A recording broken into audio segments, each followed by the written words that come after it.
going. Okay, cool. We're live. We're live on all of the devices. Hello, everybody. Time to lubricate my lips. You know what I'm saying?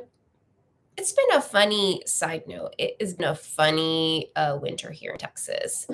Not sure if you guys know crazy Texas weather, but it's like 11 degrees one day, and then it's like 40 degrees, and then it's like 70 degrees. And today it's like 70 degrees when it was just like 20 degrees the other day, 30 degrees. So my body is really having a hard time regulating. But anyways, that is not what I wanted to talk to you about. I actually wanted to get on here and of course do a last live of 2022 because this year has been really big.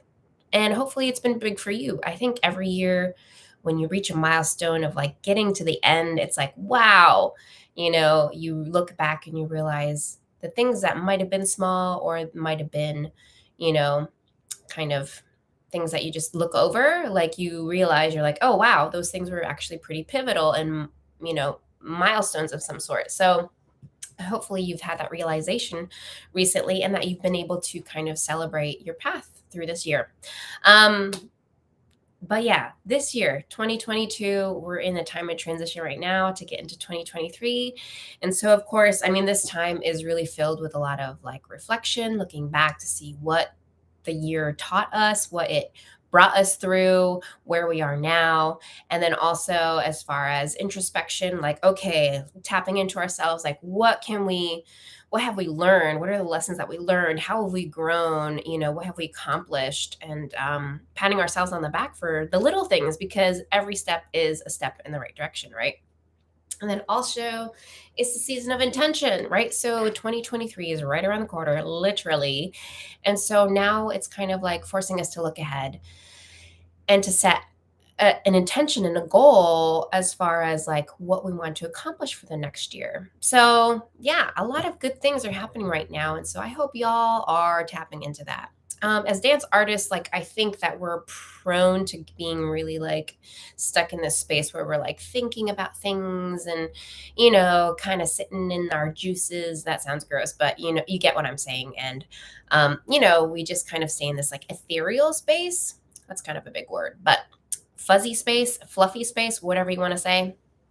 And so sometimes we have a hard time kind of like taking action on the things that we want to actually do. And a lot of it is like fear-based, a lot of it is kind of like we aren't sure what's around the corner if we take a step or take a risk. But, you never know until you actually do it. You never know until you actually take that chance. So that was kind of a side note. Sorry, y'all. I always get off topic. But I do have things that I wanted to talk about, especially for the dance artists community, the dance industry, and to kind of challenge you all where you're at, sitting pretty in this space between 2022 and 2023 right now. One of the most monumental things that has happened most recently is the passing of Twitch and how much that is still felt within the dance community and the dance industry, especially within the hip hop, street style, social styles world, and what he has been to us as a mentor, as a leader, as a trailblazer. And I'm still, I did a live about this before, but I still think it's like this is a point of reckoning where we can really decide what we want to do intentionally from this point forward. What can we do differently? Asking ourselves that question and really being proactive about this change that we want to implement for our industry, our community, our family. You know what I'm saying? And when you think about it, dance has done a lot. I don't know if you guys know this or not, or if you've ever taken the time to like inventory what dance has given you as far as like a chance to release, a chance to express yourself, a chance to be unique, a chance to connect with your body, a chance to connect with other people, especially in the hip hop, street styles, social style scene. Like the dance is not just the dance and the movement. It's about the culture behind it. It's about the ethos. It's about what it stands for. It's about the act of doing it, which is like advocacy and activism, and so it's so much more than just dance to us as like, people of the scene, right? And so when you think about all of the things that gives you, it's really selfish of us to just only think of it in a way where it's like, okay, how can we get better? How can we get better? How can we do this and that?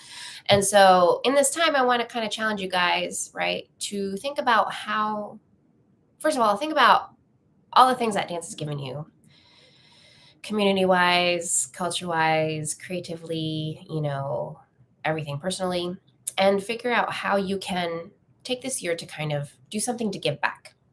So kind of tying up all the loose ends that I just brought forward to y'all with, like, especially with Twitch's passing, our dance community is really about community, right? And it's really about uplifting others and activism and advocacy and a lifestyle, And so when you think about that and you think about how important community is, like, it's kind of our duty to be giving back and reinvesting into the community all the time with our dance and our art.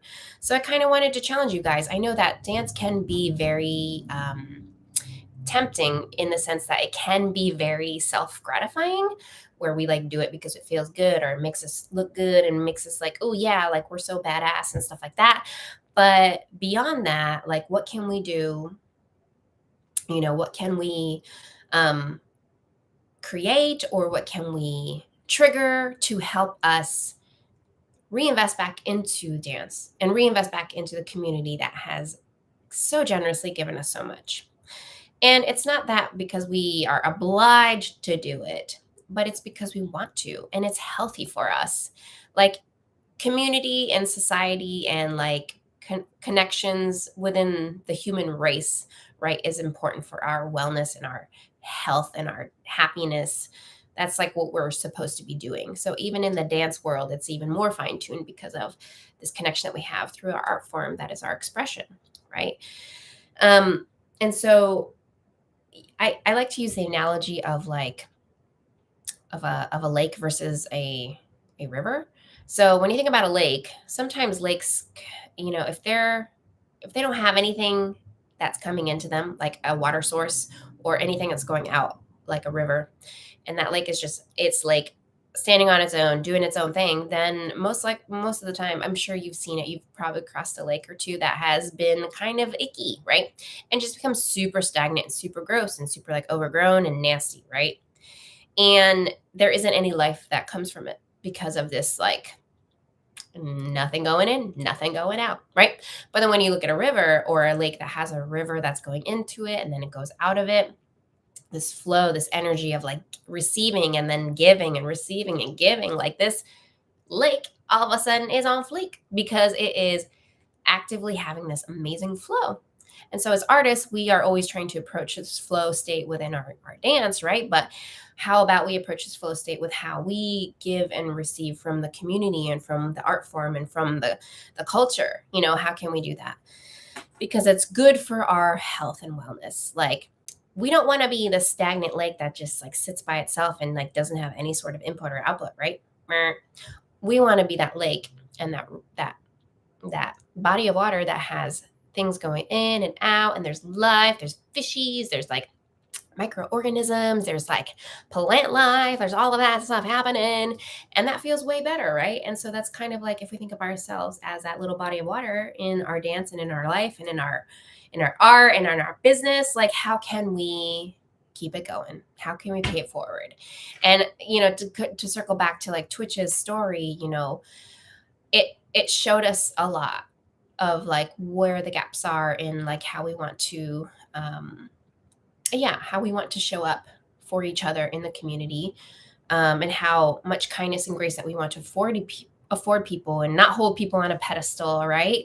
But also, like, being gracious and kind to ourselves, so not holding ourselves to, like, this really high standard of, like, oh, this is how it should be, but we're not there, and then, like, being really hard on ourselves. Like, granted, I am not sure what was going on in Twitch's mind, but we've all been to that point where we're like, things have been hard, and we just, like, that's all we see. And so, like, what can we do to kind of get ourselves out of that intentionally, and how do we set up safety for ourselves to be able to access resources and support as we need it, setting up those systems in place before it gets to be a problem, right? But yeah, that comes with a lot of growth for us as a community of dance artists, right? Whether it be just having conversations, being more open, or like talking about issues more and being more vulnerable and being more open and being more, accepting. Yeah, there's a lot of competition within our industry and our community, innately, because of like how it pins us against each other to find jobs and, be in competition with ourselves for a certain spot in a company or whatever, right? And so that's always going to be there, and it's good and healthy and stuff, but at the same time, like, what if that's the only thing that we know, and that's the only thing that we like think about, the limitations and like this scarcity mindset, then like it's always going to make us like feel like everybody else is our competition, but we're not, right? We all have unique voices, we all have unique stories, we all have things that we need to share with each other, and creativity spurs creativity, and life procures life. So the more that we show up in our fullest and best selves, the other people in our community will do the same. So how can we do that? That's another way of giving back to the community, by investing in yourself and making yourself grow, and not just being stuck in the same old, because that is not what artists do. We do things that are big and bold and creative. So we are creators. We are creators. We are creators. We are creators. Anyways, just want to say that a few more times, because just in case you didn't know, you are a creator. And sometimes, people don't really see that, because they're too busy like comparing themselves, like, oh, I'm not as creative as this person or that person, but you're a creator. So own that. And yeah, blessings to 2023 for you. Hopefully you have set some really good intentions, and that you take this time to really think about how you want to chart your course for the new year, and taking account of all the amazing things that you've accomplished for yourself this past year, because 2022 is about to end, and my cat is here as well to help us with this transition. Is this mic on? Hello? Is this mic on? Anyways, much love, and holler if you need me, guys. I will be around in the new year, setting my own intentions. So adios. See you on the flip side.